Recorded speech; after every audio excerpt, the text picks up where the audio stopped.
a great partner of Palestine Action for many years and a group that really empowers us. So I'm going to hand it over to Shezana.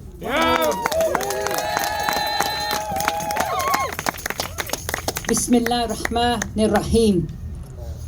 The Filton 10.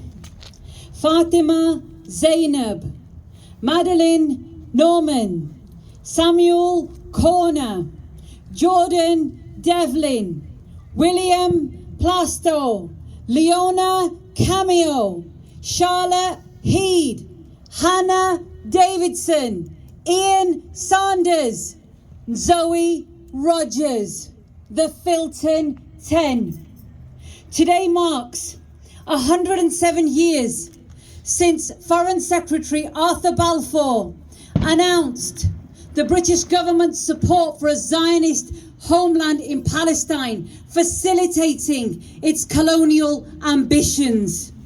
This time we are in stands as a stark reminder of the unbroken chain of colonial violence that seeks to erase Palestinian existence.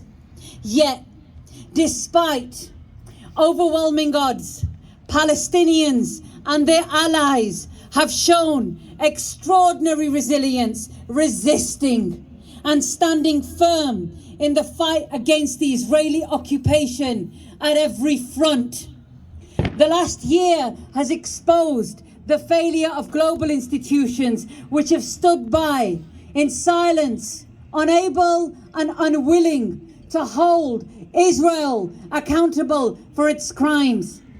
The Filton 10 are heroes in a trajectory of brave souls that have confronted oppression directly, honouring what it means to be a part of a movement determined to liberate Palestine.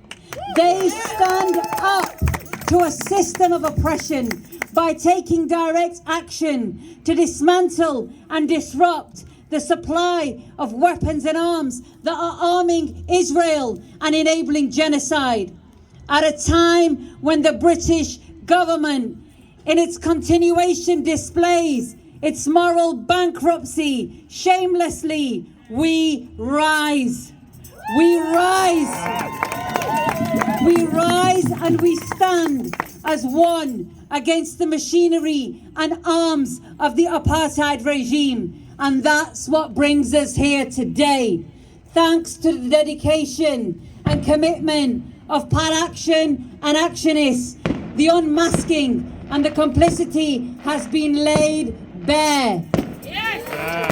Elbit Systems plays a crucial role in this dynamic. They're among the largest arms contractors in Israel, heavily involved in producing weapon systems used by the Israeli military that is bombing hospitals, schools, and civilian infrastructure.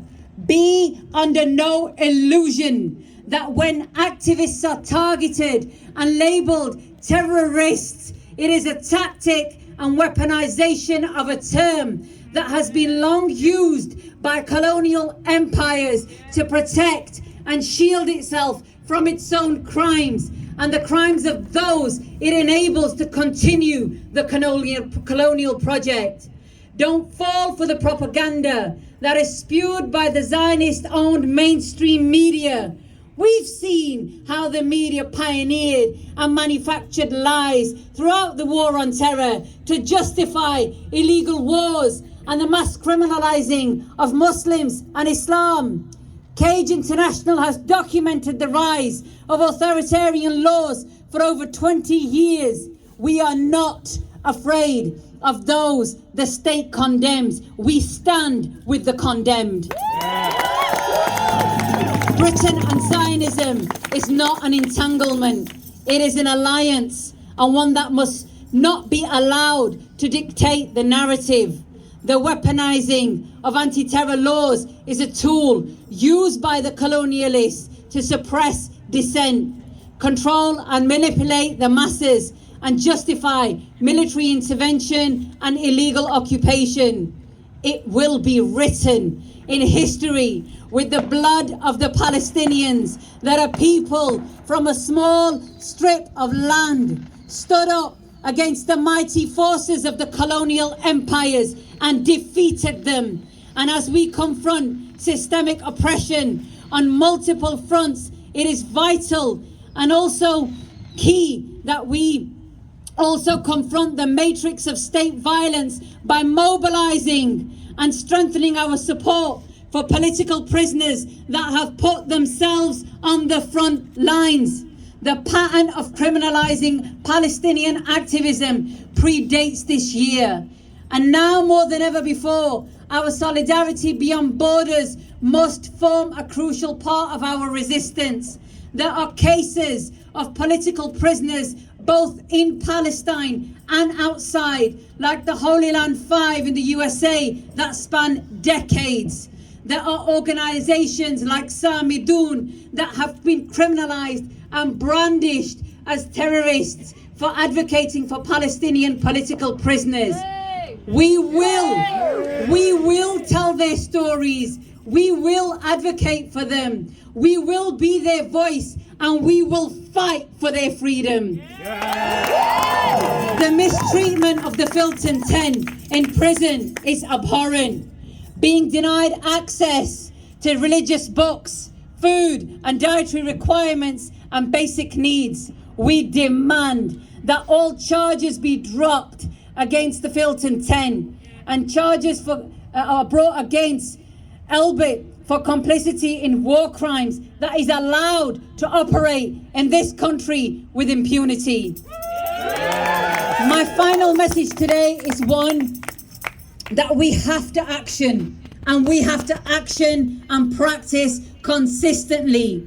There are weekly demos, events, daily, locally and nationally. The Filton 10 and all our political prisoners must centre and be a part of those efforts. We owe it to those that have put themselves on the front lines to stand with them and build the most powerful support structures around them. I believe in this time, this is the kind of solidarity that will not only strengthen the movement, but it will shake the establishment. We are all Filton 10, power to the resistance. Yeah!